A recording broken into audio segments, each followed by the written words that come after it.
Salam, salam, outsider. Le débrief commence maintenant. Pas de hate watch aujourd'hui, ou du moins, encore une fois, un hate watch qui a été unsuccessful, c'est-à-dire que ça n'a pas fonctionné. Ce week-end, j'étais là pour espérer une défaite de Manchester City face à Liverpool. Ils ont réussi, les bandits de Pep Guardiola, à retourner la situation. Aujourd'hui, ils arrivent face à cette équipe de Fulham-là à domicile et franchement, ils n'ont pas rigolé. Victoire 3-0 de la part des Citizens, top performance de leur part. Absolument rien à dire. C'est une équipe qui est là. Elle est là, je dis. Je vous l'ai dit, ça fait plusieurs mois que j'arrête pas d'en parler. Je sens le souffle du chauve sur ma nuque. Je sens la haleine du chauve sur ma nuque. C'est une haleine qui sent bizarrement, je dis bien, ça sent la remontada, ça sent la victoire, ça sent l'envie de venir et de gâcher la fête. Cependant, on reste serein, on reste calme. Arsenal n'a pas encore joué. Arsenal va jouer face à Brentford. J'espère que tout va se passer. Normalement, ça devrait passer. C'est bien ça, on joue bien face à Brentford, non, n'est-ce pas? Je ne me trompe pas. Non, on joue demain face à Brentford à l'extérieur. Donc j'espère qu'on va se gérer parce que Manchester City, en gagnant aujourd'hui 3-0 face à Fulham, ben Manchester City revient à combien de points? Manchester City revient à 3 points d'Arsenal. C'est-à-dire que les 6 points là, c'est pas beaucoup. Sachant qu'il y a un match entre Arsenal et Manchester City qui doit se jouer à l'Etihad dans quelques semaines. Donc du coup, on doit se gérer. Belle victoire de la part des Citizens. En première mi-temps, ils ont fait le travail. Encore une fois, c'est une équipe de Manchester City qui baisse l'intensité en deuxième mi-temps. Ils l'ont fait ce week-end face à Liverpool. On n'avait pas compris. Ils avaient fait une première mi-temps relativement correcte et en deuxième mi-temps, ils ont complètement baissé l'intensité. En deuxième mi-temps, Liverpool a pris le dessus. Aujourd'hui, l'adversité en face, c'était Fulham. Donc, du coup, ils ont géré le match globalement. Mais en première mi-temps, ils ont donné nettement plus d'énergie qu'ils en ont donné en deuxième. En première mi-temps, triplé. Premier but de Semenyo. Tranquille, posé, absolument rien à dire. C'est un Semenyo qui est dangereux, qui est efficace, qui est à la retombée d'un ballon dans la surface de réparation. Depuis qu'il est arrivé cet hiver, depuis son transfert, franchement, il n'arrête pas d'être décisif. Il a automatiquement réussi à comment on appelle ça, à s'acclimater au football de Pep Guardiola. Et ça aussi, c'est un avantage. Pourquoi? Parce que c'est un boy qui vient de la Première Ligue. Tu prends des boys qui viennent de la Première Ligue, des boys qui ont l'habitude de jouer dans le championnat à gauche et à droite, des boys qui ont déjà joué contre toi. Normalement, ils ont déjà le background nécessaire, ils ont déjà le pédigré nécessaire, je dis, ils ont déjà les armes nécessaires pour rapidement s'implanter dans n'importe quel top club d'Angleterre. Et c'est ce qui s'est passé avec Antoine Semenyo. Il était là-bas, franchement, miskin à lui, on se posait des questions, va-t-il quitter Bournemouth un jour ou quoi que ce soit? Il a quitté Bournemouth en pleine saison, année de Coupe du Monde, où il va sûrement jouer la Coupe du Monde avec le Ghana, et en ce moment, il est en pleine forme. O'Reilly, que dire encore une fois? Ça montre ce système tactique de Pep Guardiola. Tu vois, il est venu maintenant, son nouveau délire, c'est le double pivot Rodri O'Reilly. On va voir. C'est ça son nouveau double pivot. Et O'Reilly se projette très bien. Et O'Reilly, non seulement il se projette bien, mais en plus de ça, il y a une superbe complémentarité sur le côté avec Aïd Nouri aussi. Et ça, c'est super intéressant. Donc, but de O'Reilly, franchement, très beau but. Très beau but de la part de O'Reilly. Il arrive devant le gardien, il est calme, il est posé, il est serein. Certes, il a 20 ans, mais il a l'expérience d'un joueur qui en a beaucoup plus. Il vient et petit ballon, lobe le gardien et le gardien est battu. Leno, d'ailleurs, Fulham est une équipe avec plein de joueurs d'Arsenal. Leno, Iwobi, Smith Rowe, c'est des boys qui peut-être dans leur cœur avaient dans leur esprit avaient à cœur de vouloir faire perdre des points à cette équipe de City-là. Malheureusement, ça n'a pas été le cas. Ils se sont fait taper 3-0 comme du n'importe quoi. Haaland a claqué son but. Le but de Haaland est beau. Franchement, c'est un très beau but. Foden lui donne le ballon. Il n'y a pas beaucoup d'espace. Franchement, je pense qu'en même pas 50 cm, il contrôle, il pousse, il frappe. C'est-à-dire que l'action prend une demi-seconde. Comment il s'appelle? Calvin Bassey, le Niger, qui avait fait une superbe Coupe d'Afrique des Nations, qui fait une très belle saison avec Fulham, ne peut pas mieux défendre que ce qu'il a fait sur Haaland. Tu veux quoi? Qu'il ferme ses jambes? Il peut pas. Il peut pas fermer ses jambes. En fait, il est obligé d'avoir ses jambes un peu ouvertes parce que he's jogging. Il est en train de jog un tout petit peu pour essayer de le contrer. Il le colle littéralement. Mais Haaland est tellement intelligent, tellement rapide, tellement fort avec ses longues jambes là. Il a mis là-bas, c'est comme un flip-flap en fait. Il a presque fait un flip-flap et le ballon va petit filet. 3-0 pour Manchester City. En deuxième mi-temps, comme j'ai dit, ils ont géré le score. Ils n'ont pas trop forcé. Ils ont envie de nous rattraper, donc ils économisent leurs énergies et ça se voit.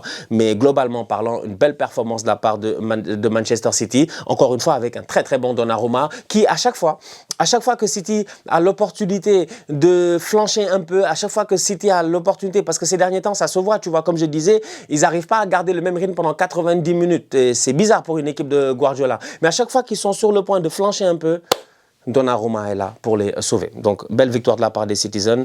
J'ai le seum un tout petit peu, que voulez-vous que je vous dise?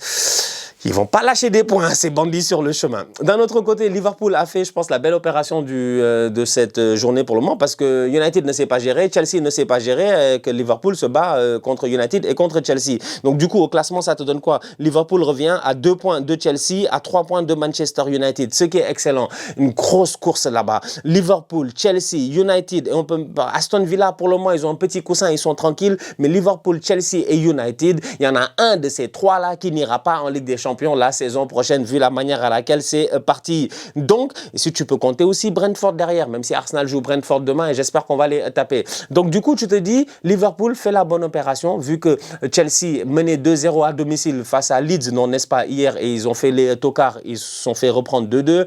United a fait match nul 1-1 face à West Ham. Heureusement, ils ont pris un point grâce à un but de Benjamin Sesko à la 96e minute. Donc, évidemment, c'est Liverpool qui s'en sort. Et pour s'en sortir, Liverpool a dû faire quelque chose que pas beaucoup d'équipes ont fait cette saison, gagner à Sunderland. C'est dur gagner à Sunderland. C'est une équipe compliquée, c'est une équipe qui vient de 2e division, qui a assuré son maintien, mais qui a assuré son maintien parce que la forteresse, elle est à domicile. Arsenal a fait match nul là-bas, City, je sais même plus s'ils ont gagné là-bas. C'est compliqué de gagner à Sunderland, mais Liverpool a réussi à le faire aujourd'hui. 1-0, but de Virgil van Dijk. Première mi-temps top de la part de Liverpool. Franchement, top première mi-temps de la part de Liverpool. Ils ont dominé toute la première mi-temps. Une occasion peut-être, ou une demi-occasion, ou 0,75 d'occasion pour Sunderland, mais domination totale de la part de cette équipe de Liverpool-là, qui a des boys qui sont pas là. Ça aussi, c'est un problème. Vous-même, vous le savez, ils ont perdu le petit Bradley sur blessure. Je pense que c'était dans le match face à Arsenal pour longue durée.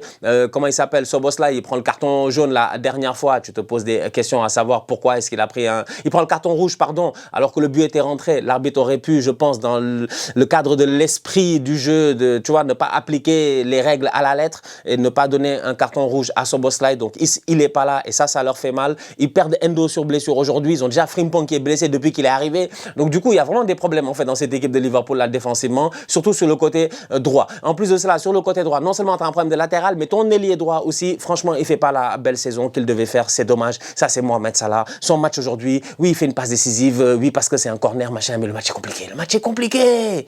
Bro, le match est compliqué.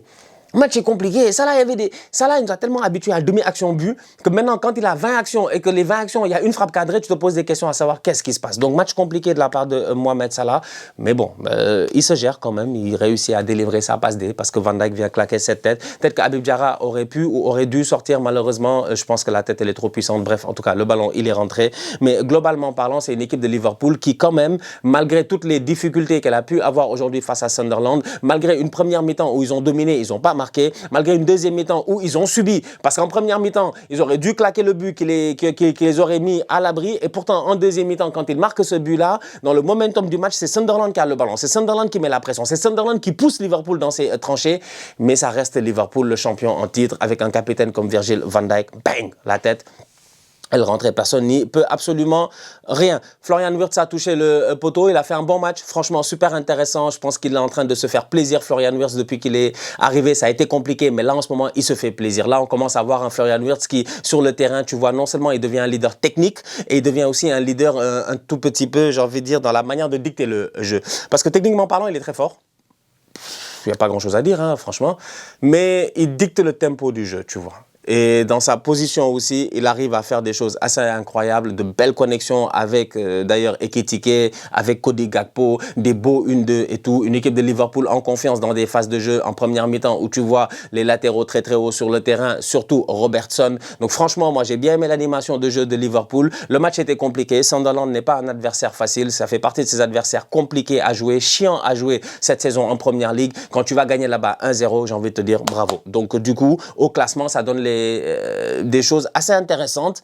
Parce que comme j'ai dit, ça met sous pression Chelsea et Manchester United qui ont Liverpool dans leur dos et Liverpool n'a pas envie de lâcher. Attention, comme j'ai dit, il y en a un de ces trois-là qui n'ira pas en Ligue des Champions la saison prochaine. Et dans ces trois-là, les deux jouent la Ligue des Champions en ce moment. Le seul qui ne la joue pas, c'est United. Eux, ils ont un match par semaine. Donc, ils ont l'avantage quand même, United, en ce moment, en termes d'effectifs, en termes de fatigue et tout, parce qu'ils n'ont qu'un match tous les 7 jours, plus ou moins. Les autres, bientôt, ça va reprendre la Ligue des Champions. Tout ça, c'est déjà le le bordel. Ils sont dans les cups aussi, tu vois. Heureusement que United, avec Amorim, ils sont fait éliminer par Grimsby. Il y a Mathusalem, là, en octobre ou en septembre, ou je ne sais plus quoi, tu vois. Donc, ils sont tranquilles à Manchester United. Ils peuvent préparer les matchs sereinement un par un. À Liverpool, va falloir faire tourner. Il y a encore de la Cup, il y a encore de la Ligue des Champions, le championnat. La même chose, je pense, à Chelsea. Donc, j'ai hâte de voir comment les coachs vont gérer les prochaines semaines. Donc, voilà.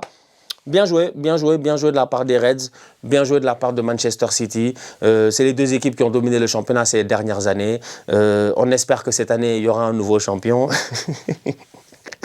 On espère que cette année, il y aura un nouveau champion. Je m'arrête là. La famille, on se capte très bientôt pour une nouvelle vidéo. D'ici là, on continue à liker, on continue à partager, on s'abonne, on s'abonne, on s'abonne. On est ensemble, on reste en santé, toujours le plus important. Tous outsiders.